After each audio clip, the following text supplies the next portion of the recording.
Boa noite, amigos. Estamos abrindo o nosso Cadeira Cativa nessa véspera de jogo decisivo do Internacional. Amanhã, a essa hora, o Beira-Rio já vai estar com o Beira-Rio. A Arena vai estar com gente saindo pelo Ladrão, lá em Curitiba, e na outra semana, né, vai sair gente pelo Ladrão no Beira-Rio. Em 200 minutos, porque agora não é mais partida de 90 minutos, né? Em 200 minutos vai se decidir essa parada entre Internacional e Atlético Paranaense. Simplesmente times que eliminaram grandes, né? O Internacional eliminou Cruzeiro, eliminou Palmeiras, o Atlético Paranaense eliminou Flamengo, eliminou Grêmio. Quer dizer, é uma briga de cachorro grande, dá para assim dizer, não é, Gilmar Iser? Boa noite. Boa noite, é um prazer estar falando com vocês sobre futebol, principalmente com essa decisão, né? E sem dúvida nenhuma, esse jogo vai ser um grande clássico, né? Pela ascensão que o Atlético Paranaense está tendo dentro do campeonato, indo para essa decisão, passando por uma equipe que era considerada uma das mais fortes, né? Que era o Grêmio. Mas o Inter também está mostrando tudo que uma equipe precisa ter, e eu estou confiando muito no Inter. Você acha que o Internacional leva o caneco? Eu acredito, né, pela equipe que está tendo, comportamento deles em todos os jogos, eu acredito que o Inter é o favorito. Maurício, e você que conhece os dois aí, né? Mais o Atlético Paranaense até do que o Inter, porque o Atlético Paranaense se conhece por dentro. Uma outra visão do clube, né? O que você acha dessa decisão? O Atlético ainda treme a perna quando vê um maior, ou não existe isso? Porque já decidiu com São Paulo uma Libertadores, já decidiu com o Flamengo uma Copa do Brasil, já ganhou um título brasileiro em 2001 com o Geninho, né? Ganhou a Sul-Americana. Mas a gente tem que pensar o seguinte, Rec, decidiu 2005 Libertadores com São Paulo, perdeu, ok, tiraram o mando de campo da Arena da Baixada, o jogo foi no Beira-Rio, mas perdeu. 2013, decidiu no Maracanã uma Copa do Brasil, perdeu. O que eu acho que pesa pró-Inter nesse caso, Rec? É que o Inter, primeiro, são 2 pontos, decide em casa, isso é um fator que nesse tipo de duelo influencia muito, né, Gilmar? Verdade. E outra, o Atlético... Decide em casa em tese. Não, mas... Porque se perder feio, a decisão é amanhã. O Inter joga a segunda em casa. Que a gente tem a mania de dizer decide. O que pode decidir... pode matar no primeiro jogo. Já pode decidir no primeiro jogo. Agora, eu tenho entrevistado várias pessoas, Gilmar e Maurício, que têm dito o seguinte: depende do que fizer fora de casa.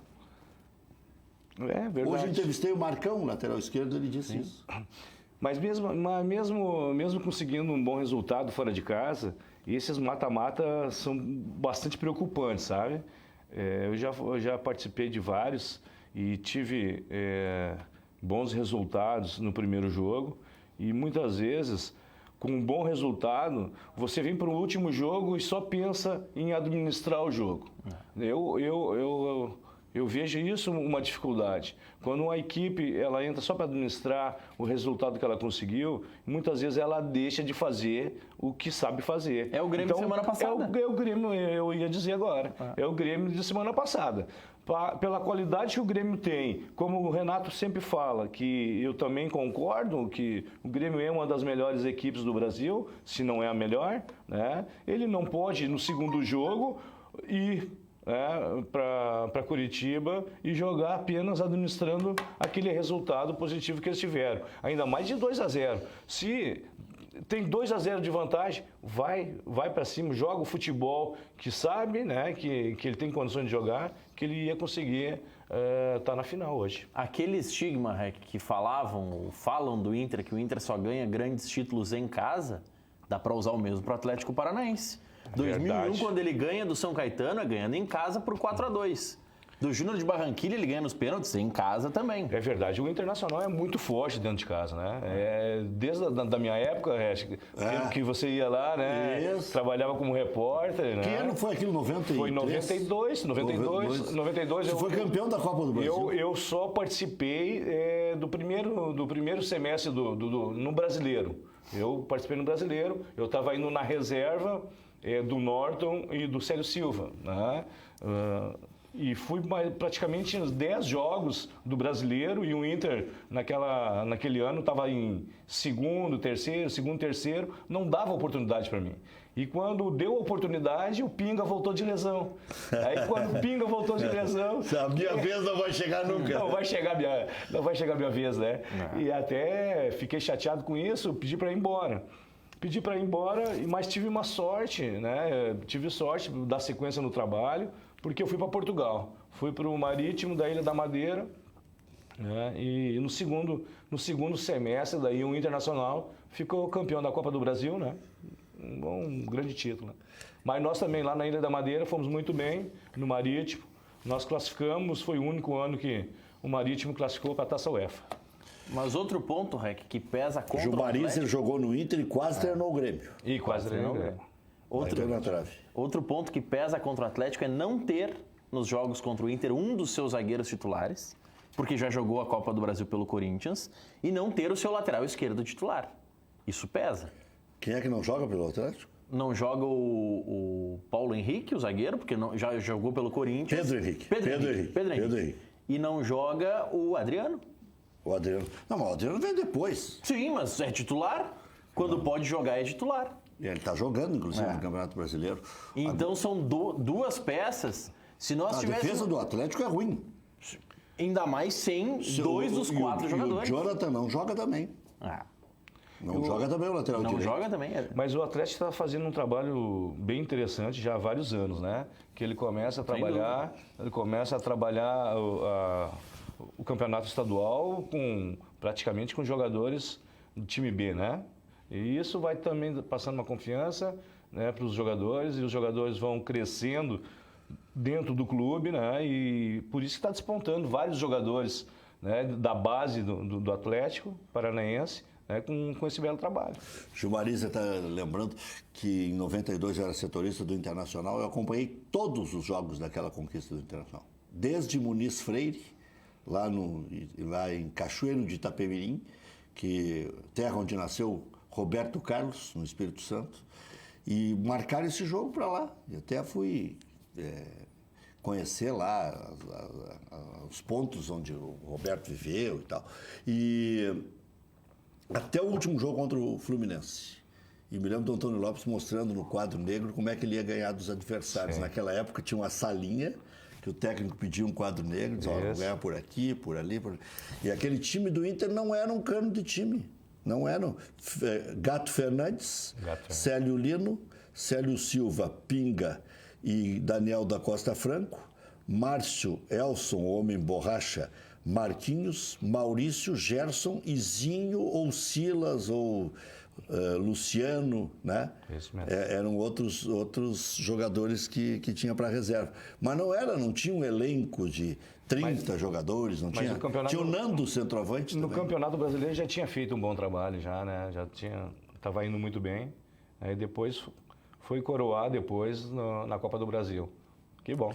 Estava falando com o Gilmar sobre continuidade. O Petralha pode ter qualquer defeito, mas ele dá tempo. Ele dá tempo até para alguns incompetentes que ele contrata, que ficam um tempo médio. Incompetente, que eu digo que não dão resultado, e ele segura. Sim. Ele segura, incompetente nesse sentido. Daqui a pouco o cara é competente, não vai bem. Não deu certo. Mas que uma das coisas, Rec... O Fernando Diniz, para ele mandar embora, precisou perder muito. É verdade. Até aquele Miguel Ángel, Portugal. O Miguel Ángel... Mas era atrapalhado. Mas logo depois da Libertadores já bailou. Durou até abril. Mas durou. Mas, Rec, o que eu acho que é principal no Atlético é que assim... Aqui, tá te conectando aqui o Bruno Soares.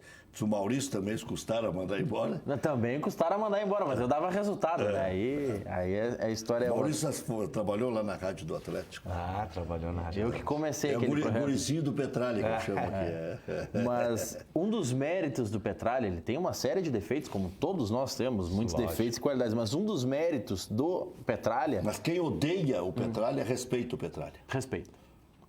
Teme o Petralha. É verdade. Eu acho que o grande mérito dele, Rec, é que hoje o próprio Thiago Nunes, no sorteio da CBF, o Luiz Carlos Júnior fez uma pergunta para ele do Twitter, perguntando se o time já tinha a mão do Thiago Nunes. Ele falou, não, esse time não é do Thiago, e não é do Fernando que estava antes. Esse time é a filosofia do Atlético. O Atlético joga assim, pode sair o Thiago e o Rec começar a treinar, o Gilmar treinar o Atlético, tem que jogar daquela forma. Se não jogar daquela forma, o Petralha e o Dr. Salim demitem o técnico. Eles têm uma filosofia de jogo. Isso é algo que a gente cobra dos clubes e não que a maior parte... Assim. Como não, Rec? O Fernando Diniz não jogava assim. Não jogava propondo o jogo. Não, jogava a moda Fernando Diniz. Goleiro jogando com os pés, o Thiago Heleno saindo com a bola. Sabe, essa conversinha aí é relativa. Rec, jogava nesse estilo do Fernando Diniz porque o Fernando Diniz foi contratado por ter esse estilo. Não, o estilo do Fernando Diniz é único no Brasil. Sim. Nem o Sampaoli joga assim, ninguém joga assim. Não, ninguém. É que ele. O Fernando Diniz... O Fernando Diniz é único, ser único aqui no Brasil. O Fernando Diniz... Nem o Guardiola joga assim. Mas então, o Fernando Diniz exagera na linha de pensamento, mas a linha de pensamento é aquela, né, Gilmar? Isso, a linha de pensamento deve ser do clube, né, do Atlético Paranaense, deve ter essa linha. Eles contrataram o Fernando Diniz para isso, mas quem sabe o Fernando Diniz extrapolou um pouquinho, entendeu? Não foi tudo aquilo que... ele não fez tudo aquilo que o clube desejava, quem sabe, né? Não, pode acontecer isso. Um caso que para mim é claro, o Rotti, por exemplo, é um bom técnico. O Petralha não vai contratar ele para o Atlético. Porque o Rotti não joga, não tem as suas equipes armadas naquele estilo. Isso mesmo. Eles vão contratar um técnico, um Abelão pode treinar o Atlético. Não pela questão financeira, porque o Abelão ganha muito, o Atlético não paga tanto assim. Mas o Abel joga nesse estilo. Já treinou o Atlético. Já passou na vida do Abel. Não, mas não vai voltar mais. Mas é por isso que o Atlético de vez em quando surge com um Lothar Matthaus, por exemplo. O Lothar Matthaus foi outro problema. O problema para ele sair foi outro. Deu problema com uma querida lá, né? Uma coisa de propor o jogo, né? Muitas vezes a gente se extrapola, assim. Eu também gosto de propor muito jogo.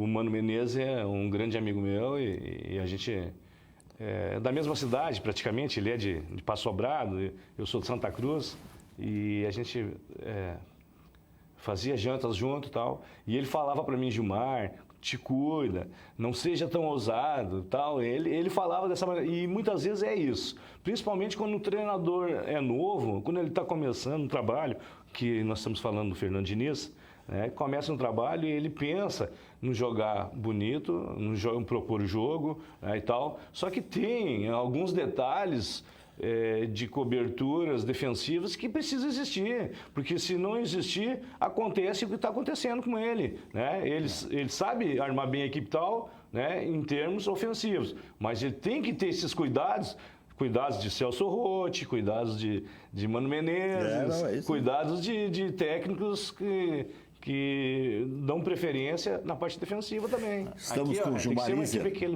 Estamos com o Gilmariza. Daqui a pouco estará aqui também o doutor Roberto Sigmund. Mandar os parabéns ao presidente do Internacional, Marcelo Medeiros. Muitas felicidades. Aí está de aniversário o presidente do Internacional. Não veio mais no Cadeira Cativa. Com certeza quem perde mais é ele. Diga. Mas nessa linha de filosofia de técnicos, que eu vou ler, os técnicos, desde o Miguel Ángel Portugal, que você citou para cá, você vai ver que não tem nenhum técnico retranqueiro.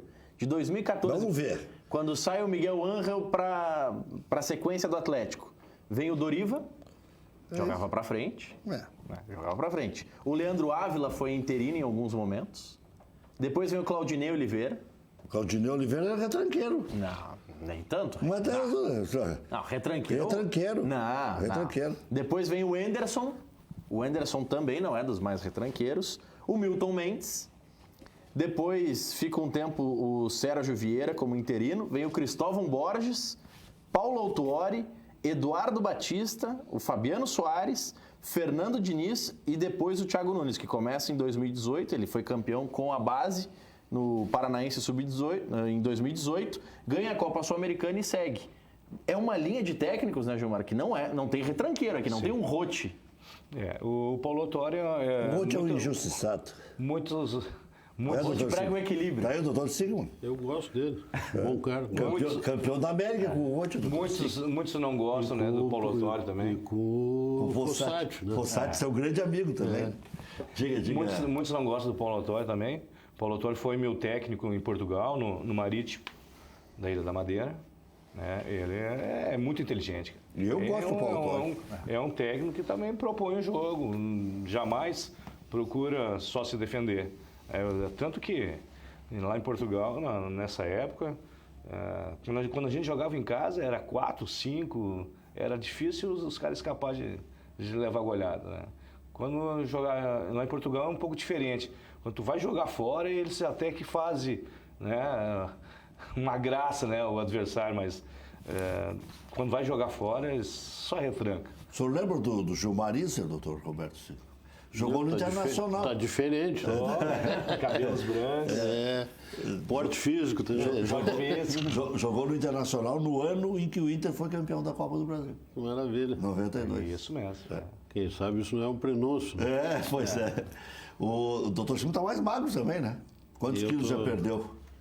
Eu estou fazendo um regime bem severo, 1 semana e 4 dias. Perdi 6 quilos. 6 quilos em 10 dias? Nossa. 12 dias? Por conta de uma taxa de glicose muito alta. Você não está comendo nada. Né? Massa, arroz, pão, isso aí tudo já era. As coisas boas, coisas boas eles nos tiram, né? Tu sabe que eu gosto muito de carro antigo, né? Eu digo, depois de 60, eu tô que nem carro antigo, quando eu arrumo o radiador, né, e estoura a suspensão. Desde que não seja nunca um gordinho. Nunca tá 100% bom. Desde que não seja um gordinho. Nunca tá 100% bom. Mas pode perder mais ainda cozinhando sem óleo na Frigigold. Frigigold, Também. Vamos ter que negociar. É a saída. Vamos ter que negociar aí. É a saída. Mas eu cheguei a fazer um regime desse. É bom o cara se sentir mais leve, né? É bom, tem um momento que o cara diz assim, vale o sacrifício. Daqui a pouco dá uma raiva. Já termina ali. Churrasco gordo. Fazer o quê? É da vida, né? Mas o Maurício está craque Do quê? Na citação, citou vários treinadores, toda a trajetória. Não, mas com o doutor Google dá pra... É fácil, doutor. Impressionante. E do Atlético Paranaense ele sabe Pelo tudo. tempo não tinha isso. Não tinha. Não, mas eu vou aqui. Passou vários treinadores novos, né? Pelo Atlético, pelo que tu mostrou. O Claudionei também, ele... Claudionei é retranqueiro. Claudionei já foge essa tua tese aí. Claudionei fez o curso comigo na CBF. Um bom técnico. Bom técnico, eu gosto dele. É um bom técnico. Mas domingo tinha um ex-presidente internacional defendendo a retranca agora lá pro jogo Sim, mas uma emissora de rádio aí. Casualmente estava indo no outro emissora e ouvindo a outra. Né? Não é Deus. Se for Deus... Domingo é dia de Deus. Deus eu tirei numa entrevista coletiva que eu perguntei para ele. Então o senhor está falando, o senhor é retranqueiro de carteirinha. Ele disse assim, se for para dar os resultados que está dando, sou retranqueiro de carteirinha. Mas eu arranquei dele o Flamengo lá na retranca foi ruim. Pois é, mas quando abriu, na retranca estava 0-0. Isso mesmo. Ali foi...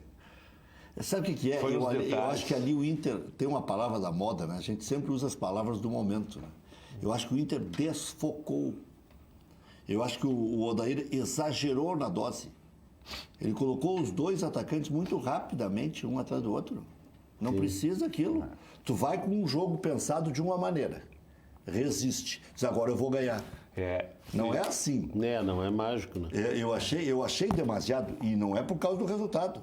Eu disse, mas será? No Maracanã, com 70 mil pessoas? É a tentativa de marcar o gol qualificado, Raik. É o gol qualificado. Que agora não tem mais na Copa do Brasil e tem na Libertadores. Foi uma proposta, né? E muitas vezes não dá certo, né? Mas esse jogo de amanhã é um jogo perigoso. Vamos ganhar, vamos torcer para ganhar, mas é um jogo. Olha o que aconteceu com o nosso rival lá. O estádio, bom, vocês conhecem. O estádio do Atlético... Joga. Aquele negócio parece que tem amplificador lá dentro, quando fecha aquele troço. Ainda mais fechado como foi no caso do Grêmio, né? Ecoa. E o campo, aqui do lado do jogador, que tem... Eu acho que o campo, a questão do gramado sintético é assim, o cara começa a jogar futebol na escolinha, na zona, não sei o quê, a memória remota dele grava a velocidade da bola, grava. Então, assim, tu tira o jogador que tu joga no gramado sintético e bota ele no gramado natural, no piso natural, a memória remota dele sabe qual é a velocidade da bola, etc. Agora, lá o cara entra tateando. Porque o jogador não está acostumado, então aquilo assusta, aquilo atrapalha. É estranho sim. E aquele negócio fechado e ecoando, aquilo parece que tem amplificador dentro daquele troço. Parece a bomboneira. A bomboneira, mas a bomboneira tem uns alto-falantes lá. Mas eu não sei se aquilo não tem. Que o Pelé disse que tem torcida eletrônica. Mas lá parece que os caras estão gritando no ouvido da gente. Mas, doutor, tem uma outra situação que envolve esse momento de Internacional e Atlético. Eu já sou espiado por natureza, porque eu já vi coisas no futebol, né? Eu já vi lateral pipocar na véspera de decisão, o Hidalgo lá em Tóquio, e o Abelão tirou. Sim. Né? Para mim não restou nenhuma dúvida, depois da conversa que eu tive com o Abel, que ele pipocou, disse, não, já está curado, mas não quer jogar, não vai jogar. Não quer jogar, não vai jogar. E o treinador tem que ser sensível. Não quer jogar. Como é que eu vou botar um cara que não quer jogar? Esse é o momento, né? Ele não me disse também. Esse é o momento do técnico. Esse é o momento do técnico. Que foi o que eu acho que também, estou falando muito no arquirrival aqui, mas foi o problema do pênalti, aquele do menino, aquele que foi o último a bater. Mas não podia, erro do Renato. Isso aí é erro do Renato. É que as pessoas não têm medo de dizer porque é o Renato. Não pode botar o PP por último. Qualquer outro daquela série ali. É o goleiro. O David Braz, que está iluminado, está com crédito, né?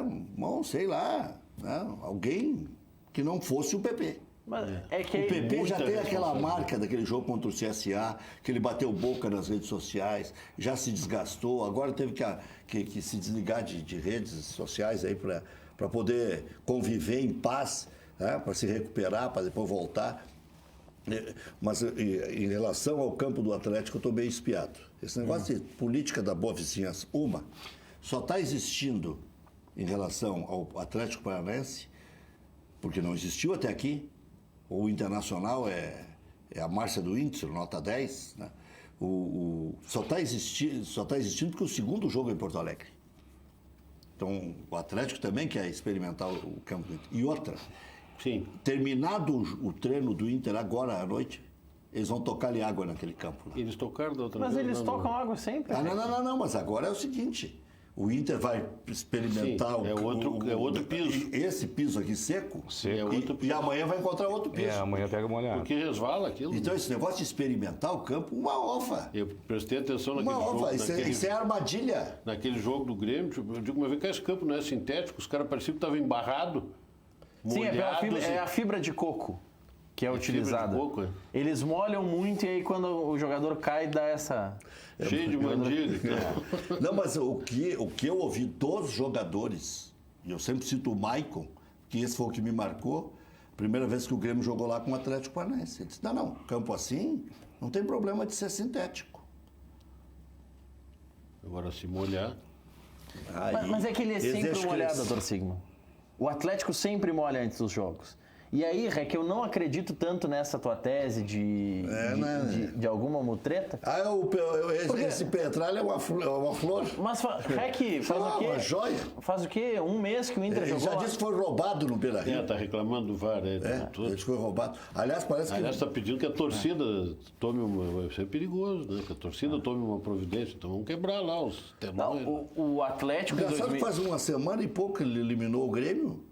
Porque todo mundo reclama que foi pênalti. Aliás, já eu comecei a ouvir mais gente, tem mais gente que viu que acha que não foi pênalti. Essa história que o Maurício até falou, da altura, tem que passar do ombro. É que assim, Rec, a nova determinação da FIFA, que está valendo agora. Primeiro, o árbitro tem que considerar se o movimento é natural ou não. Se a gente cobrir na imagem o jogador do Atlético e observar o Jeromel faz o mesmo movimento. E isso já torna o movimento natural. Segundo ponto, para a FIFA, além de ser natural o movimento, o braço tem que estar abaixo da linha do ombro. E estava. Por isso, o árbitro considerou. Terceiro ponto, que o árbitro considere, e esse é o ponto interpretativo mais difícil, inclusive, para o VAR, E talvez isso é que faça demorar tanto. Wagner Nascimento era o árbitro e o Braulio do VAR, ao contrário do que alguns acham, vazou a conversa agora, o Braulio teria dito que não foi pênalti, mas queria que ele decidisse com a sua cabeça, o Wagner Magalhães, porque a bola tocou na mão e o juiz não tinha visto. Diz, olha, tocou na mão, mas para mim não foi pênalti. Agora eu quero que você decida olhando o lance. E ele decidiu igual o VAR. Então aí foram dois árbitros que decidiram. Sim. Porque até então se dizia, ele contrariou o VAR. E aí tem o seguinte, Rec, que é o terceiro ponto, que esse é o ponto que o VAR demora tanto para analisar. A partir do momento que o Dr. Sigman está cabeceando a bola e a bola bate no braço do Gilmar Iser, o árbitro de vídeo e o árbitro de campo tem que avaliar se o Gilmar Iser, nessa fração de segundo, fez algum movimento extra para tentar bloquear a bola. Como, por exemplo, foi o lance do São Paulo, que o jogador se vira para a bola bater no braço. Esse é um movimento extra após a batida da bola que caracteriza em falta, caracteriza em pênalti no caso. Isso tem que ser analisado.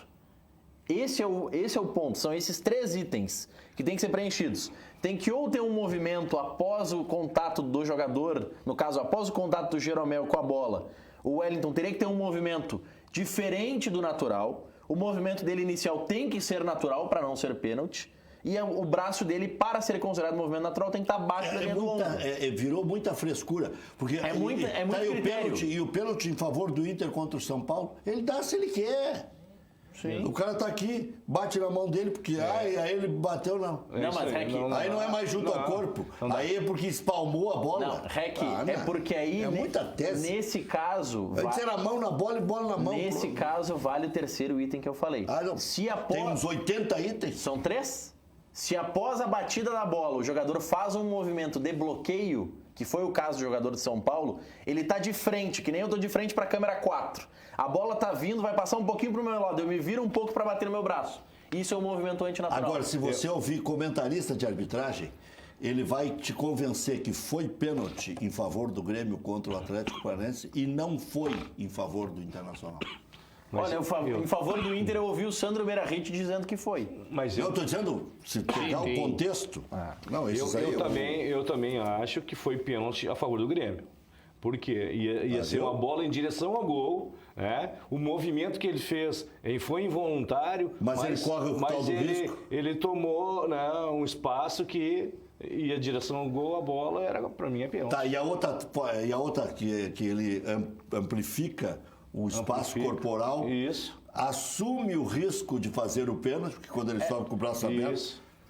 Rec, então, aí tu vai para outro quesito. Essa questão do risco ou não vale na primeira análise. O movimento foi natural ou não foi? Se tu tentar pular aqui, tu que tá sem um microfone sem fio, pode pular. Se tu pular, tu vai usar o impulso. Se tu utilizou o impulso para pular, eu não posso considerar utilizar o impulso um movimento antinatural. Agora, tu não vai pular com os braços levantados. Já está pronto para apitar nessa confusão. Agora a questão não, só falta eu emagrecer um pouquinho que eu posso apitar já. É nova carreira. Não, mas tem uns que estão mais gordos. Olha aqui, ó, vai ser árbitro. Logo nós vamos ver o Maurício apitando aí. O senhor acha que ele daria para um árbitro? Mas com essa explicação toda, termina o jogo, o cara vai para cima dele e dá uma explicação dessa, não é errada. Está inocentado. Só que aí... É bom de... Se ele não tiver preparo físico para ir para o campo, ele vai ficar vai. O Weber Roberto Lopes está mais gordo que o É o que eu ia dizer, exatamente o mesmo exemplo. Se o Weber pode correr, eu também posso. Né? Tem conversa também. Mas o que eu vai acho... Vai apitar a Série C, jogo do Confiança. Não, aí é mas eu não vou marcar aquele pênalti do Náutico. Deu um pênalti também do Náutico. Lá não marca. Lá não é VAR, lá é dar. Lá o cara toma um tapa do lado do ouvido. Aquilo ali, eu tenho até vergonha de ver aquele lance na televisão. Aquele do Marinho desacreditam a arbitragem. Desacreditam no VAR, né? Não, o do Náutico não tinha VAR. Não tinha. O Náutico não tinha. O que acontece mas o do Marinho tinha. Terceira divisão Mas o Voaden estava a 3 metros do lance. No de Marinho. Frente. O Voaden estava de frente para o lance. Ele até podia errar, porque todos nós somos falíveis. Mas eu não sei se ele apitou com medo daquele estádio todo que poderia vir abaixo, alguma coisa assim. Porque, olha... pode ser, não? vai pro hotel depois, tem que pegar o avião. O caminho aquele lá de Recife. Olha aqui, eu acho uma coisa, o VAR, tá, tem demonstrado algo para nós. Aonde que tem menos erro e menos discussão com a utilização do VAR? Né? Menos erro e menos discussão tem no impedimento. Dificilmente dá algum erro quando a dúvida a respeito do impedimento vai tirar a dúvida na Isso tela. bastante, né? E não tem dúvida. E 95% é acerto. Isso não é tem verdade. dúvida. Por quê? Talvez porque a regra seja inflexível. O que o VAR está indicando hoje é que nós precisamos de regras inflexíveis, do tipo, dentro da pequena área, bateu na mão do jogador, é pênalti. É que, doutor Sigma, eu acho que o nosso problema hoje é que, assim, o VAR, nos campeonatos nacionais, onde ele está dando mais problema é no Brasil. Por dois motivos que são muito importantes. O primeiro é que o Brasil já tomou até uma luz alta da FIFA. A FIFA divulgou semana passada ou retrasada uma circular, deixando novamente claro que o VAR deve atuar em situações de erro claro do árbitro de campo. Aqui, e hoje os árbitros brasileiros eles estão apitando com a bengala do VAR. Banalizou. É qualquer coisa, não, eu boto a mão no ouvido e eles vão revisar lá. Esse é o primeiro erro do árbitro brasileiro. Concordo o segundo contigo. erro é que, de certa forma, isso não é uma orientação da FIFA, mas ela é um pouco uma orientação da CBF. Porque está acontecendo em todos os jogos. Então tem que ter sido uma orientação. De não, vamos fazer o correto, vamos fazer o justo. Mas sabe qual é o risco E aí a gente está tentando reinventar o protocolo do VAR. Mas sabe qual é o risco disso? Agora estou falando do ponto de vista de justiça desportiva, estou falando do ponto de vista jurídico. Até hoje, quando se alegava erro de fato, na discussão de um lance, por exemplo, de um pênalti, seja lá, qual era a postura da justiça desportiva, do STJD ou do TJD? Olha, trata-se de um lance momentâneo, de momento, né, de pronta decisão, passível de erro de interpretação, logo não pode ser discutido aqui no tribunal como erro de fato. Né? Não há prova nenhuma da existência de má-fé, de que recebeu para fazer aquilo, de que quis beneficiar o outro, logo, erro possível. Muito bem. Não existia VAR. Hoje o que acontece? Bota a mão no ouvido, dúvida. Vou assistir a imagem. Né? A imagem está ali. No momento que ele assiste a imagem e decide, ele tem materializado o fato. O fato é aquele. 2. Materializa o fato e usa aquela imagem como fundamento da sua decisão. Logo, eu posso discutir a existência de erro de fato, sim. Porque está ali. A bola bateu na mão do jogador dentro da área. Né? E acaba aquela discussão dizendo, não, foi pronta, a decisão dele foi em cima do fato, né? Em cima da existência do fato. Ele teve tempo para raciocinar. E teve auxílio. E teve um coletivo raciocinando. Isso, um coletivo. Então eu acho assim, ó, daqui a pouco, né, isso eu levantei domingo no programa de rádio que eu fui. Né, me surgiu na hora, estava até o Nestor Rain e tudo, eu disse, pô, brilhante essa tese, não sei o quê, porque daqui a pouco as coisas não têm mais fim. Daqui a pouco o que não podia fazer no futebol, hoje enseja fazer. Se ao final de um campeonato eu quiser discutir um lance com outro coletivo, eu posso fazer. Mas o Náutico entrou, o Paysandu entrou contra o Voada, entrou pedindo anulação. Embora não tenha sido VAR, nem vai, mas imagina se tivesse.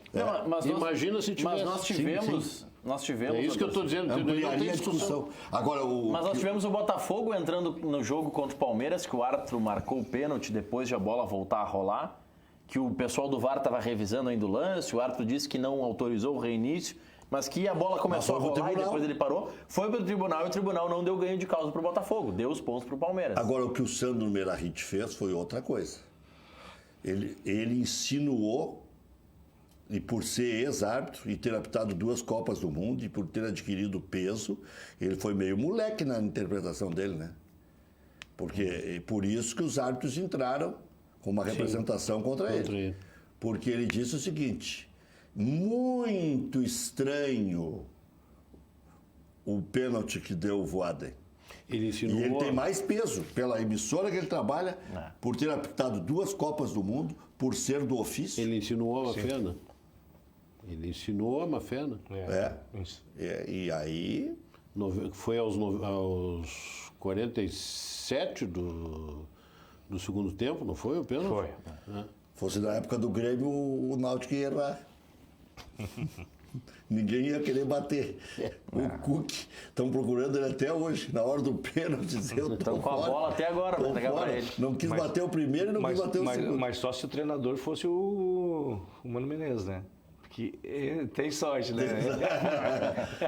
Mas naquele lance. Os bons, né? Mas independente disso, eu discussão botar a discussão aqui, porque essa foi um dos pontos lá que nós conversamos no domingo com o Nestor Raico, com o João de Almeida Neto, estava lá também. Pesada. E só data vênia, hein? Só data vênia. E o Mário Sérgio Martins. Também. Outro data vênia. Mas outra coisa que nós discutimos, e foi uma conclusão que nós chegamos, começando pela discussão do VAR, é que a qualidade da arbitragem no Brasil caiu muito. Entende? Muito. Porque com VAR ou sem VAR, estão errando demais. Entende? Então, mas, doutor Sigma, o Daronco era o nosso terceiro ou quarto árbitro e hoje dizem que é o melhor do Brasil? Não, como o terceiro ou quarto? Ele já há muito tempo é o primeiro árbitro do Rio Grande do Sul. Não, mas há uns 5 anos. 5 anos, sim. E há 6 anos ele era o terceiro. O Voaden começou a rodar nos testes físicos e mudou a hierarquia. E aí o Jean-Pierre continuou como terceiro. Sim. Mas então há 5 anos é o melhor árbitro do Rio Grande do Sul, e a melhor escola do Brasil. Simon, Gaciba. A partir do momento que em 2 ou 3 anos o Rio Grande do Sul perde o Simon e o Gaciba, se perdeu o quadro de árbitros do Rio Grande do Sul. Alguns dizem que ele é o melhor do Brasil, mas as 2 últimas Copas do Mundo que apitou foi o Sandro Meirahit. Exatamente. Que é o árbitro que mais apita fora do Brasil. Que também não é grande coisa. O Wilton Pereira Sampaio. Tu tá concordando comigo, Rec? Mas o Voaden é bom árbitro, ele não está numa boa fase. Não, o Voaden ele está atrapalhado.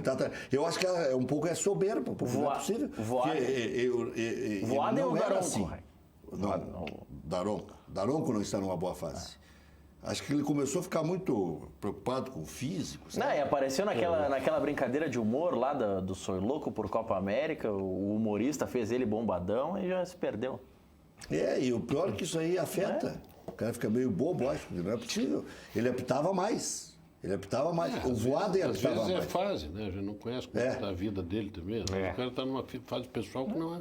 Bom. Mas assim, pode. Os nossos A gente esquece, né, que jogador de futebol, árbitro, dirigente, tudo é ser humano. Tudo é ser humano. Tem um dia que tem uma fase que está ruim, né? Agora tem dirigente, jornalista e tal, que acha que eles não têm nem mãe, inclusive alguns, né? Mas, Rec, pega o nosso quadro de árbitros hoje. Os principais árbitros brasileiros. Daronco, que para mim é um árbitro mediano. Não, você mesmo começou com o Daronco. Sim. Estava cornetando até agora, que alguns indicam como o melhor. Sim. Aí, primeiro que tu fala, Daronco. Sim, eu tô te mostrando como o nosso quadro de árbitros é fraco. Mas o Daronco, quando engrossava qualquer jogo, a frase não é minha, é do Luiz Fernando Gomes, que é o diretor de árbitros da Federação Gaúcha de Futebol. Qualquer jogo que engrossava, ou que se pressupunha... Podia engrossar. Podia engrossar, botava o Daronco. Daronco. Até por ser forte. Sim, mas Daronco, os principais árbitros do Brasil, Daronco. Se tu fosse boleiro, tu encararia o Daronco? Não, eu não encararia uma autoridade. Respeito a autoridade. Eu não digo que ele fala bem, pipocou com mas doutora Sigma, requintadamente. Nem é pelo tamanho dele, né? Não, pode ser um nanico árbitro, se é autoridade eu respeito. Gilmar Iser apitando, tu já ia pipocar também. Já. Sendo autoridade eu respeito. Mas... Daronco. Viu? Começou mas a segunda chance do tempo vai se recuperar. Mas eu tô falando como o nosso quadro de árbitros é mediano, de mediano para ruim. Daronco, Heber Roberto Lopes, tem aquele do Pará, o Delson Freitas. Aquilo ali foi o cara que mais andou para trás, eu acho. É um pipoqueiro de marca maior. Quem mais? Tudo dá bolinho com ele, né? Ele apitou o 5-0 do Grêmio contra o Internacional. Foi praga de Colorado, acho que tá uma maleza. Tá, mas vamos lá. Principais árbitros do Brasil. Vai ter o Luiz Flávio de Oliveira. Não lembro desse jogo? Tirou da estatística. Apagou. Minha memória é seletiva.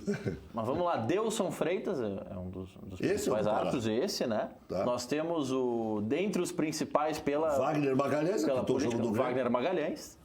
Tem o Wagner Riwey também. Aquele Wilton Pereira Sampaio. O Wilton Pereira Sampaio é razoável. Mas que é razoável, ele tá pitando tudo que é jogo. Sim, é razoável. Eu gosto dele, acho bom. Eu gostava desse Sandro Meirahit, mas aí ele viajou na maionese também. Aí tem o Rafael Klaus. Esse é o melhor de todos. Que pra mim é o melhor de todos. Mas não tem o status de melhor de todos. Quem mais tem? O Luiz Flávio de Oliveira. Voaden, Jean-Pierre. O Voaden já tá na parte final da carreira. Ele não é mais... O Voaden não tá no topo da... Vai dizer que foi problema de visão, né? Que ele tá velho, alguma coisa. Não, eu vou dizer que ele tá já na reta final da carreira. Não tá. Ele está na reta final da carreira, não tá? Ele tá na FIFA? Tem aquele do Paraná aí... O Trace? Não. Não, o Rodolfo Toschi Marques. Toschi Marques. Também é ruim. Esse aí anulou um gol do Internacional contra o Palmeiras, que aquilo ali é coisa de polícia. Eu acompanhei... Aquilo ali, eu vou te dizer um negócio. O cara para anular olhando no VAR... Ele tem que ter uma fé, né? Não é possível. Eu vou te dizer o seguinte, eu trabalhei em campeonatos estaduais com o Rodolfo Toschi Marques e com o Daronco. Para mim, os dois são do mesmo nível. Bom, mesma ruim. coisa. O Toschi tem que andar um monte para ser Daronco. Não. Tô falando que são do mesmo nível. Tu não gosta do Daronco? Alguma coisa... São do mesmo nível. O Daronco não é muito melhor que o Rodolfo Toschi Marques, que para mim é um árbitro médio. O Daronco não anularia aquele gol do Inter e Palmeiras? Não sei. Do Cuesta? Não sei, o Daronco já cometeu umas coisinhas aí. O Daronco já teve jogo depois da Copa América que ele apitou, que ele ouviu o bronco até do Sandro Meirahit. Eu não sei se é o Lauro ou Laura que pergunta aqui. Lauro. Lauro. Por que vocês não falam que o Léo Gomes estourou o joelho por causa do gramado sintético? Não nos veio a situação. Essa informação. Mas não foi por causa do gramado sintético? Mas já teve jogador que estourou. O Sorondo. Lembra daquele... Sorondo. Não, mas aí é diferente. Foi o Sorondo ou outro zagueiro? Sorondo. Mas estourou no Zequinha. No Zequinha. Aí foi o Sorondo, mas o gramado do Zequinha... Ele estava estreando pelo Grêmio, né? Eu acho que sim. O gramado não, do mas Zequinha melhorou teve um agora, zagueiro uruguaio que na época do Fossati, que veio para cá também, que era um guri bom, que estava começando, estava se afirmando. Foi num jogo do... Se acabou ali. Foi num jogo lá no Zequinha. Eu não me lembro o nome dele. Mas era um uruguaio que veio para cá, que tinha uma boa expectativa. Uruguai? Não é um lateral direito? Bruno, lateral direito. Pô, minha memória não tá ruim, hein? Pô, pra eu lembrar do Bruno, olha. É só tu e o Fossati. O Fossati foi buscar o Bruno. Mas ele se arrebentou lá. Te lembra? Eu não lembrava do fato também. Acho que ali, inclusive, ele voltou para o Uruguai, parou de jogar futebol. Eu me lembro de um que o Grêmio trouxe no Uruguai. Se é que alguma vez jogou, né? Gilmaris, eu lembro que o Grêmio trouxe do Uruguai, que quase matou o Tite do coração. Pablo Hernandes. Eu chamava ele de Pablito, por causa do Paulo Santana, para enticar. Mas o Pablito tá demais. Quanto tempo faz isso do Pablo Hernandes? Faz uns 10 anos. Rec, vai chegar correções aí dos nossos telespectadores. O Sorondo, quando ele se lesiona no Passo da Areia, ele está jogando pelo Inter, dia 24 de março de 2011. Então foram dois do Inter. Foi o Sorondo e o Bruno. Jogava no Inter? Jogava no Inter. É que no Grêmio ele não conseguiu jogar, por isso que eu fiquei com o Grêmio na cabeça. Ele estreou no Inter em setembro de 2007 e essa foi a terceira vez que ele se lesiona gravemente e virou desfalque por 6 meses e depois não jogou mais. Eu acho que essa lesão que marcou o Dr. Sigmund do Uruguai foi a do Sorondo. Vamos atender os anseios dos telespectadores e falar do jogo de amanhã. Por onde o Inter pode ganhar e por onde tem o maior risco de perder?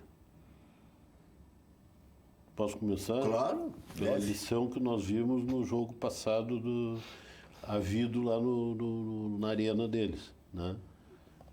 Humildade sem salto alto. Eu acho que é isso. É um grande adversário. O senhor acha que o Grêmio jogou de salto alto? Acho que sim. Quando ele viu que ele teve, que o tamanho da onça que ele tinha pela frente, ele não conseguiu respirar até o final do jogo. Estava completamente perdido. Aquilo não se dá por acaso. O que falta? Jogadores de futebol para o Grêmio não falta. Não. Né? Nome a nome, os jogadores do Grêmio são melhores do que do Atlético. Mas o Grêmio não tinha Maicon, capitão, e Everton, goleador. Tá bom. Mas tem mais time. perder daquele jeito. Também. Porque não é perder, é perder daquele jeito. Porque parece que levou um choque e foi até o fim. Até o fim, sem capacidade de reação. E o senhor secando. Não, eu estava vendo para poder falar o que eu estou falando agora. Tem que ir com humildade. Que ir com humildade. É um grande time. Lá e aqui. Não está ganho nada. O Internacional tem que lutar com responsabilidade. Mas o senhor tem razão. Se achar que está ganho, já está morto. Ontem eu fui jantar e encontrei, por acaso, o Alexandre Charles Barcelos, o Alê. Tá, que foi quando eu fui vice-presidente de futebol, foi meu o senhor acha que vai ser ele o presidente do Inter ou o Roberto Melo? Olha, se o Inter ganhar esse título e essa diretoria merecer permanecer, né, que é uma hipótese, eu prefiro ele como presidente. Né? Eu prefiro ele como presidente, porque eu acho ele mais independente. Entende? Eu acho que ele é mais independente de Deus. É isso. Acho ele mais independente. De Deus e do homem do supermercado. Acho que ele é mais independente. Conheço o Alexandre, acho que o Alexandre é um cara, primeiro é um cara, assim, a grande virtude dessa direção, e eu nunca neguei isso, já critiquei por questões administrativas, por forma de gestão que não concorda, etc, tá?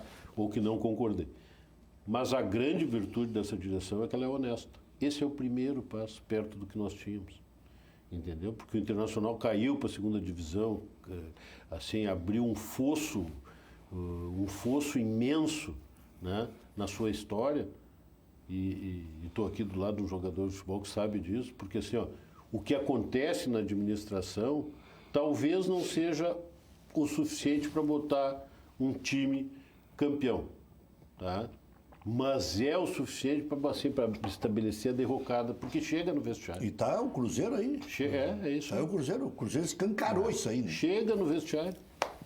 No vestiário. Gilmar, a mesma pergunta para ti. Por onde ganhar e por onde perder? Eu acho que o Inter aprendeu naquele jogo contra o Flamengo, na eliminação contra o Flamengo. O Inter deve ter aprendido muitas lições. Nesse primeiro jogo, ele precisa entrar da maneira que ele joga, sempre, independente de local. Né? E eu aposto muito na velocidade do Nico Lopes, eu gosto, acho um jogador bastante interessante. E também nas infiltrações do Edenilson. Edenilson foi meu jogador no Caxias, é um jogador muito interessante. O Nico Lopes fazendo ou não fazendo gol, que acabou sendo a discussão principal, ele é um jogador importante pela velocidade que ele dá. Sim, é verdade. Então, se ele faz gol, não faz gol, é secundário. Sim. Não se joga só fazendo gol. Tira o marasmo do jogo. Não se joga só fazendo gol. E sabe que isso é um negócio que o Internacional não é de hoje, doutor Cid. Especialmente jogando fora. O Internacional parece que gosta desse marasmo. Tem horas que o Internacional vira irritante e que com o Odair até é menos vezes. Sim. Menos vezes. Mas o Odair foi uma grande, assim, para mim foi uma grande surpresa, né? Porque, claro, é novato, né? Um clube do tamanho do Internacional, com a história não é fácil, e pegar na condição que ele pegou. E a sua desconfiança era de quase todos. Saindo da segunda divisão, né? Com os jogadores ali que nós sabemos que são difíceis de lidar, que são jogadores que têm uma história dentro do Internacional, ele se reafirmou, ele se afirmou com muita habilidade. Aqui tem um recado de Santana do Livramento. Achei que o VAR não ia piorar mais. Não. Achei que com o VAR iria piorar, mas parece que piorou mais. É isso que eu quis dizer aqui, porque foi meio truncado o recado. Ele não quis dizer que achou que com o VAR ia melhorar e piorou mais? Mas ele escreveu outra coisa. Se ele achou, ele escreveu outra coisa. Eu li 2 vezes aqui. Olha aqui, o Astélio Weber. Ele não mandou o recado ainda, tá digitando aqui, então vamos para o próximo.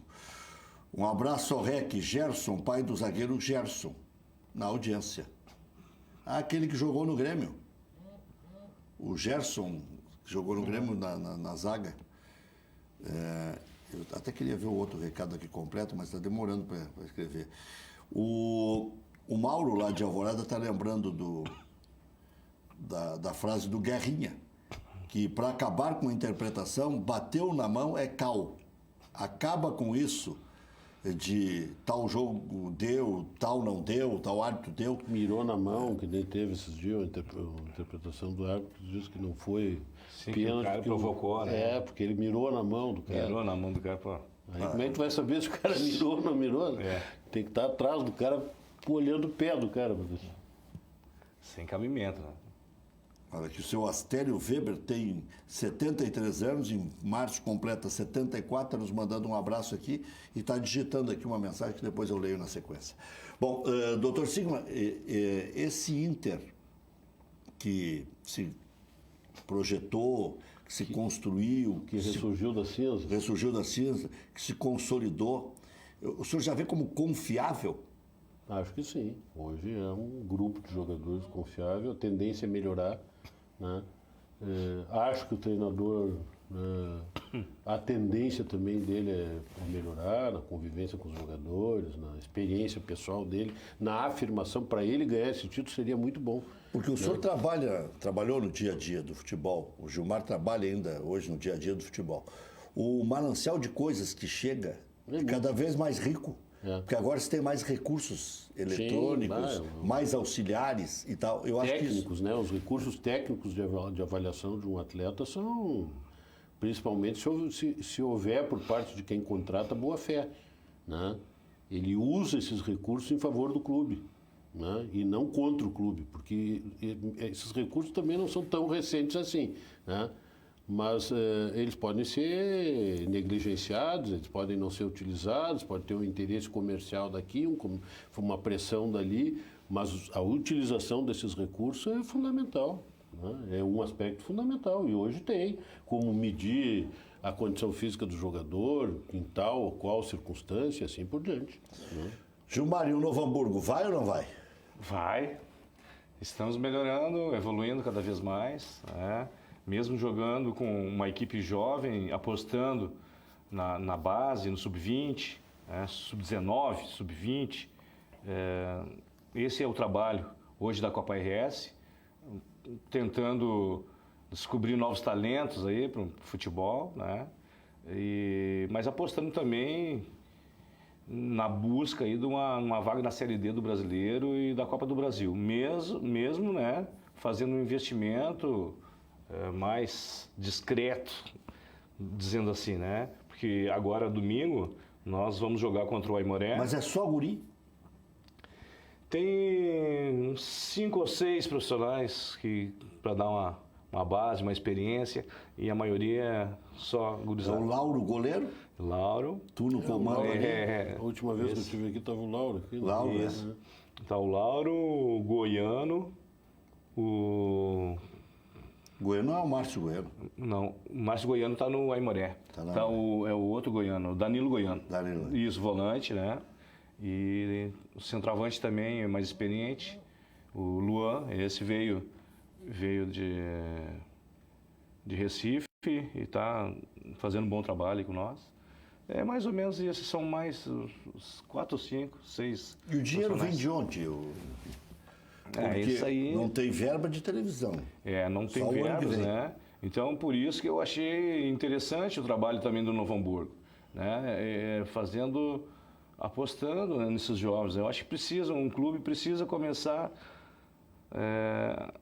com essa filosofia de trabalho, né? Mas também o mais importante é dar sequência nisso, né? Não apenas começar em um ano e daqui um pouco, no outro ano, começar a contratar tudo de novo, né?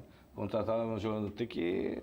E tem lógica essa política do Novo Hamburgo pelo seguinte, o que não é que sobre, eu utilizar a expressão errada, mas o que não há condições de ser absorvido pelo Internacional e pelo Grêmio de jogadores, e muitas vezes perdendo jogadores importantes, né, das categorias de base. E o Novo Hamburgo é próximo de Porto Alegre, quer dizer, passa a ser uma alternativa para que eles também venham jogar aqui, né? São José, aqui o Novo Hamburgo, Aimoré, enfim, é uma alternativa bem viável.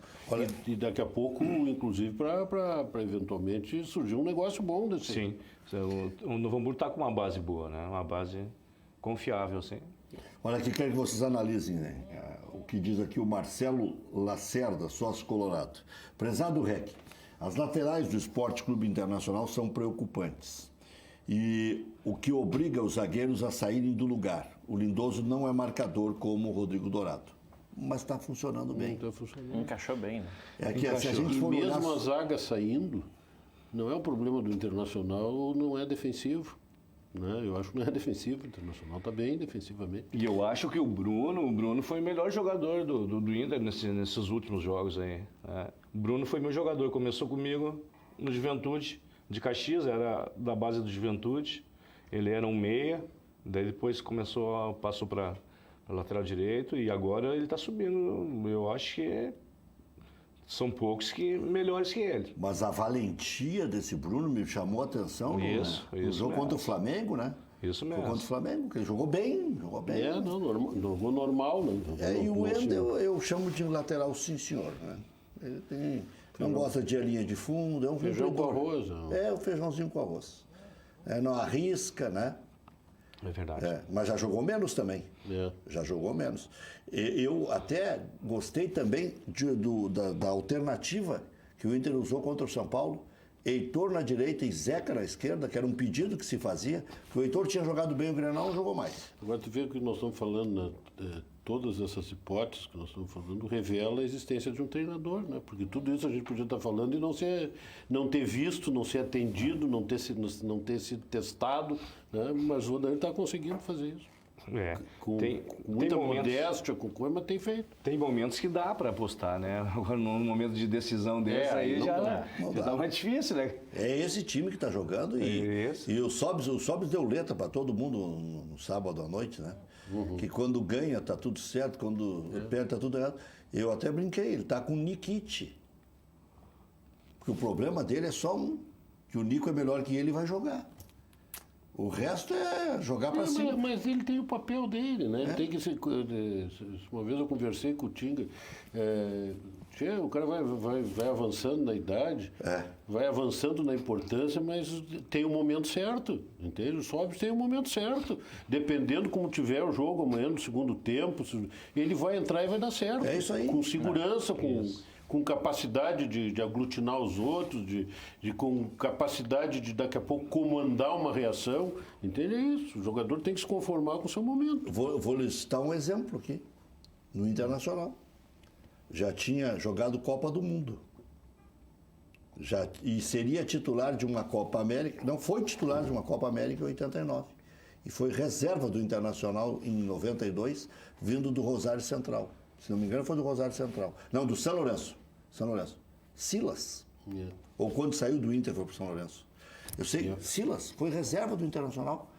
A Copa do Brasil inteira. E jogou a Copa do Mundo, o Campeonato Mundial. Né? Em 86, com o grande Tele Santana. E aceitou a reserva aqui.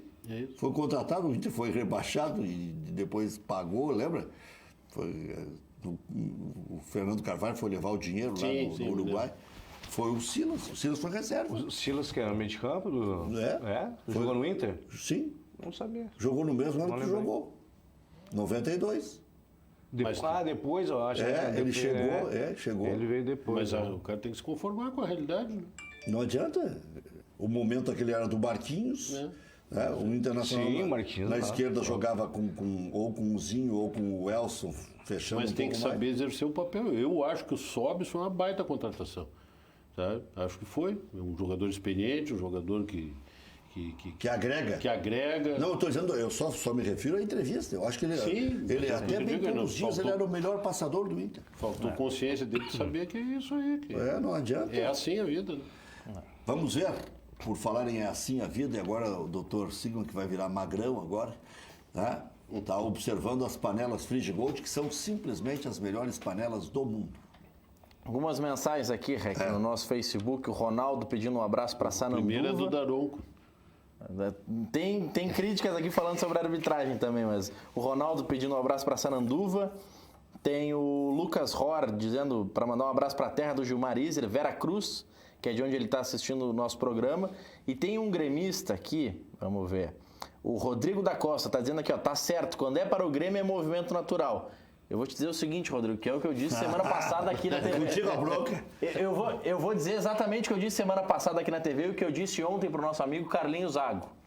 O argumento que faz com que o pênalti contra o Atlético não já seja está marcado. palestrando, doutor, viu? Sim, eu disse aqui, disse pro Carlinhos Disse Zago. pro Carlinhos Zago, vai ser já Paulinho Luz também estava junto. Eu acho que não vai ser árbitro, vai ser diretor da comissão de arbitragem. o Gaciba que se Vai cuida. começar que se por cuide. cima, vai começar por cima. Começando Que nem pelo diz Luiz Moreira, então, Que né? nem diz o gringo, que ele vai chegar de líder. Chegar de líder, né? Mas eu comentei ontem com o Carlinhos, com o Paulinho Luz, com o Marcão Bobson e tudo mais. O argumento que faz com que não seja pênalti para o Atlético Paranaense na Copa do Brasil é o mesmo que faz com que não fosse pênalti o pênalti para o Palmeiras contra o Grêmio. O argumento é o mesmo. A análise é exatamente igual. Não, um braço esticado e um braço encolhido. A análise é Isso é a igual. mesma coisa? Na regra da FIFA, nos novos critérios da FIFA, é a mesma Vai análise. virar comentarista de arbitragem logo. Não, antigamente eram 17 regras, como diria o Silma, agora são 35 regras. Né? Mais ou menos por aí. Mas o argumento é o mesmo. Então, quem acha que foi pênalti 1 tem que achar nos dois. Vamos conhecer um dos lugares mais paradisíacos da região sul do Brasil. Estávamos falando aqui de Rodrigo Caetano. O Gilmar disse, joguei com ele e foi meu jogador. E o doutor Ciro perguntou, e jogava tudo isso? Craque. Porque ele é um craque função. na gestão do... E quando o Fernando do Inter quebrou a perna dele, que ele jogava no Brasil de Farroupilha, ele estava vendido para a Espanha. Para o Compostela. Que azar, hein? Isso mesmo. Para o Compostela. Não, ou sorte, porque ele começou a carreira vida, bem às vezes, cedo. É isso aí. Deus que me perdoe, né? Quebrar a perna nunca é ruim. Nunca é bom. Mas ele não, bom. mas ele não perdeu, né? Não. Não perdeu, até porque também foi para uma carreira mais estável, digamos assim, né? Porque o trabalho dele é reconhecido no Brasil inteiro. Gilmar. Essa gestão aí que o Inter tem, né, com o Rodrigo Caetano, isso aí também dá um suporte especial para o técnico, né? Eu fui já visitar algumas vezes o Rodrigo Caetano e eu vejo o contato que tem Rodrigo Caetano, Odair, comissão técnica, e isso ajuda muito. Por isso que o Inter está numa situação boa. Essa ligação entre jogadores, comissão técnica, treinadores, é muito importante. Isso. Olha aqui, ó. Boa noite. O critério não é estar com a mão colada ao corpo, porque o lance está com os braços abertos. Foi pênalti. Pergunta para o Dr. Sigma se ele pretende concorrer à presidente do Inter. Júlio de Canoas. Olha, como eu digo, eu sou colorado, para qualquer colorado é uma honra dirigir o seu clube, né? E um sonho.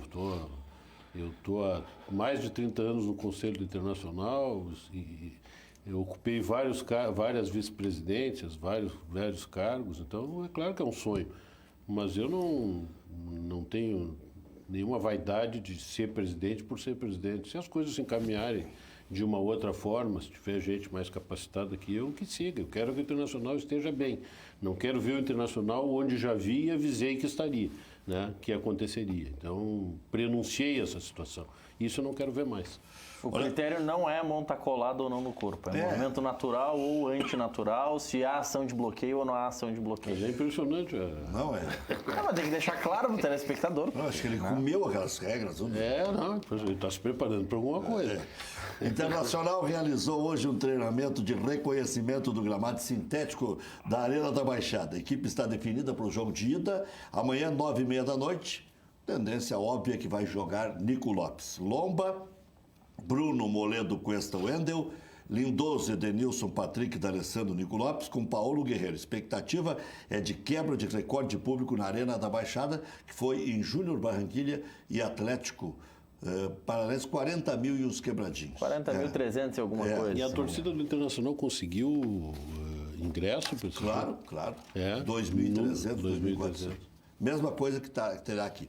No Grêmio, Leonardo Gomes teve um rompimento no ligamento cruzado posterior do joelho direito, vai passar por cirurgia, para por cerca de 3 meses, só volta em 2020. Se recuperando de lesão muscular, Léo Moura ainda vai levar 2 semanas para ficar à disposição. Galhardo, portanto, é o único lateral de origem no elenco, tem o Felipe, que é júnior, e tem também o Paulo Miranda, que joga por ali. Jeromel está praticamente fora do jogo de ida contra o Flamengo pela Libertadores e é dúvida para a partida de volta. Tricolor volta a campo no domingo, 4 da tarde, contra o Goiás na Arena. Parabéns ao Juventude, né? É verdade. Não deu nem para sofrer, Gilmar. Jogou no Juventude, né? Eu fui técnico do Juventude. Foi técnico do Juventude. Isso, 2009. 2009 foi a época que houve um boato grande, né? Que eu seria o técnico do Grêmio. O bafo era forte. E foi forte. Toda a imprensa gaúcha ligando. E quando eu cheguei em Caxias, foi um dia de treino, uma segunda-feira, os diretores me esperando. Não vai me abandonar agora, não vai me abandonar agora, não vai... Eu só, meu amigo, se vier o Grêmio, eu sou obrigado. Tô com braços abertos mais que o Cristo Redentor. Quem é que foi pro Grêmio na época? Foi o Paulo Autori. Paulo Autori. O Paulo Autori. Mas tava bem forte. Tava bonito, foi bonito. Até tanto me ajudou, né, que eu fiz um novo contrato com o Juventude, me deixou bem, pelo menos. E era uma época boa do Juventude, hein? Já estava feio. Já estava complicado. Tá complicado. Nossas almas em festa saúdam esse clube de real tradição. Na mais sã alegria se escudam, entoando essa marcha canção. Juventude, um passado de glórias. É isso aí, se fosse cantado seria melhor. Já voltamos. O São José e o Ipiranga, o Ipiranga estava na Série B do Rio Grande do Sul. E o São José era um time de bairro. Os dois são times afirmados nesse ano, né? Porque os dois beliscaram. Né? Beliscaram subir para uma Série B nacional. Sim, Se não tiverem preguiça, vão chegar. O São José vem fazendo um trabalho como o Novo Hamburgo está tentando fazer agora, né? Já está há muitos anos, né? Trabalhando muito forte na base. Praticamente ele usa no campeonato, ele usa de 30% a 40% de jogadores novos sempre. E está sempre dando certo. E ele dá sequência no trabalho também, de todos os profissionais. Que nem o Jax, né? Já está há vários anos ali, né? O Chino Balbino ficou bom também. O Chino ficou 3 anos, o Chino ficou 3. Então isso aí passa muita confiança para o grupo e queira ou não queira, dá resultado. Tem aqui uma pergunta para ti, do André Bresciani, de São Leopoldo. Boa noite, Rec. Pergunta ao Gilmar qual o objetivo do Noia para 2020. Gauchão, Copa do Brasil ou Série D? O Gilmar responde já. É isso aí. 27 graus, será que está a temperatura? Não, está menos, né? Não, estava frio. 17. Estava frio, agora quando eu cheguei estava frio. 27 é o chuchuzinho que bota o ar quente aqui. Fica me sacaneando. 8h22. Gilmar, o que será do Novo Hamburgo para o ano que vem? Quais são os planos? Bom, não cair? Depois a minha contratação, né, foi para dar experiência um pouco mais para esse grupo de jovens aí que a gente está apostando, né, na Copa RS. Ficou comigo também o meu auxiliar técnico, que é era o técnico da Sub-20, né, para me auxiliar. E então a minha contratação foi para dar mais experiência dessa equipe e fazer com que a gente consiga novos jogadores aí para o futuro. É um dos objetivos. O segundo, mesmo sem esse investimento, né, que outras equipes estão fazendo, é chegar à Série D do Brasileiro ou Copa do Brasil. Eu vejo que, no momento, a direção tem mais ambição na Copa do Brasil. E quanto ao Gauchão, vai depender dos resultados, né, que acontecerem durante a Copa RS. A Copa do Brasil é grana, né? Primeira fase 500, segunda fase 600, já dá 1.100.000, né? Isso e aí mesmo. O Aimoré ganhou isso. Já dá um fundinho bom para trabalhar, né? O Juventude ganhou isso, o Aimoré ganhou. Terceira fase chega próximo de 1 milhão e normalmente na terceira fase joga já com um grande, né? Diga, Maurício. Algumas mensagens aqui dos nossos telespectadores. O Edirânio Francisco Bueno está dizendo que não digeriu a derrota do Grêmio para o Atlético, mas está aliviado por não estar na final. E quem jogaria amanhã com Léo Moura, Léo Gomes, no DM, Maicon também, o Jeromel também no DM e o Kahneman expulso. Teria muitas dificuldades. Se fosse Grenal, o Grêmio ia ser misto. Eu não entendi. Pipocou da final porque era o Grenal, é isso? Não, ele disse que jogar com um time descaracterizado daqui a pouco... ia ser pior. Quem tem medo. Tinha muita gente defendendo essa tese, né? Que o jogo lá foi difícil, paralisou e não teve reação, porque o fantasma do Grenal ali na final assustou muito. Se eu não tenho contraponto hoje aqui, o Gilmar não vai fazer contraponto, né? O Gilmar não é colorado nem gremista, né, Gilmar? Jogou no Inter? Não sou. Torço para todos eles. Joguei no Inter em 92, né? Sou profissional. É isso aí. Não vamos ter escolha nesse momento. Não tem essa. Só quando se aposentar. Aí... Depois que eu conheci... Não, mas até depois de se aposentar é diferente, sabe? Eu torço para os gaúchos. Porque é uma... Por exemplo, o Falcão é um baita colorado, né? É um baita, mas assim, eu vejo como ele mudou quando ele começou a entrar no profissionalismo, ou de comentarista, ou de técnico. E vai mudando. O cara ameniza o coração. Acho que é um pouco como vocês na imprensa. É verdade. Entende? Tem uns que são gremistas, são colorados. É óbvio que vai ser uma coisa ou outra, né? Mas consegue fazer o comentário. Se não tiver controle emocional, não trabalha. É isso. Não trabalha se consegue, não tiver controle emocional. Salvo aqueles que são mais folclóricos, que daí vão lá desempenhar um papel, né? De ser um torcedor exasperado, enfim, etc, etc. A maioria consegue fazer o trabalho de análise, grandes profissionais que fazem, né? Eu gosto muito de ouvir o Guerrinha comentando o Grêmio. Entende? É um baita colorado, mas acho que é um bom comentarista. Gosto de ouvir. Faz uma boa leitura. O REC eu não sei o que é. Não, né? Mas ele comenta bem Grêmio. Comenta bem os dois, né? Eu sou da Portuguesa de Lagoa Vermelha. Eu sou do Cruzeiro, agora estamos em Cachoeirinha. Eu tenho camisa personalizada com o meu nome. E tem uma camisa do Fortes Livres de Mussum. Eu trouxe aqui, que eu ganhei. Ganhei. Tá, é um time que está existindo de novo, né? Fortes Livres de Mussum. Ganhei do Luiz lá da Bolas Adult. O Fernando Bresolin está dizendo que a gente não tem coragem de dizer que é o Atlético que vai ganhar a Copa do Brasil, mas eu não acho isso. É ele que está dizendo agora. Apareceu um corajoso. Apareceu um corajoso. Eu acho que o Inter vai ser campeão. Achar, a gente pode achar tudo, né? Eu acho que o Inter vai sofrer para eu acho que é um jogo difícil. Os dois, não é só porque tem gente que está dessa aqui. Não, se garantir amanhã, né, vem para cá, aqui é favas contadas. 180 minutos, né? Alguns gremistas ficaram bravos comigo que eu disse que o Grêmio ia perder de 2-1 lá. Hoje eles me agradecem, porque 2-1 teria classificado o Grêmio para 2 Grenais. Porque o Grêmio ia sem Maicon e sem Everton. Isso. Aí, o Flamengo, aí eu disse, vai perder de 2-1, vai marcar mal e vai ter pouco ataque. Mas vai fazer um gol. E não fez o gol. Eu vou te fazer uma pergunta. E esse Flamengo é uma coisa permanente ou é um episódio? Permanente, eu acho. Eu acho que vai ser. Mesmo pegando o Grêmio pela frente, depois de tudo que o Grêmio... O Flamengo queria jogar agora com o Grêmio. Lá na frente eu não sei. Tudo pode acontecer.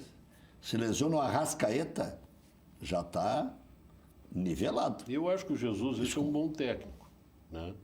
Chegou meio por baixo, mas conseguiu se... Eu não me lembro com quem foi o primeiro jogo comandado por ele, depois da saída do Abel, né? Mas, se não me engano, foi uma derrota. E ele estava sentado na Casa Mata ali, e os jogadores todos foram embora e nem cumprimentaram. Eu me lembro dessa história. Eu acho que ainda tinha Foi contra o Atlético Paranaense pela Copa do Brasil na Arena da Baixada, a estreia dele. Foi 1-1 o jogo. Então foi. Mas não saíram de campo nem cumprimentaram. Obrigado, doutor Sigma. Eu que agradeço. Um grande abraço. Continue emagrecendo aí, tá bem na foto. Obrigado. Gilmariza, que dê tudo certo lá no Novo Hamburgo. Obrigado, vai dar certo. Um time que a gente gosta muito, né? E sempre muito bem tratado, e melhorou toda a infraestrutura, está construindo um campo do lado do outro agora. Teve um feito, campeão gaúcho. Campeão gaúcho. Um feito, né? O Everton Cury veio aqui, o Preto veio aqui, o Lauro veio aqui. E o importante é que as comunidades apoiem esses clubes locais, né? Eles dependem delas. Até amanhã.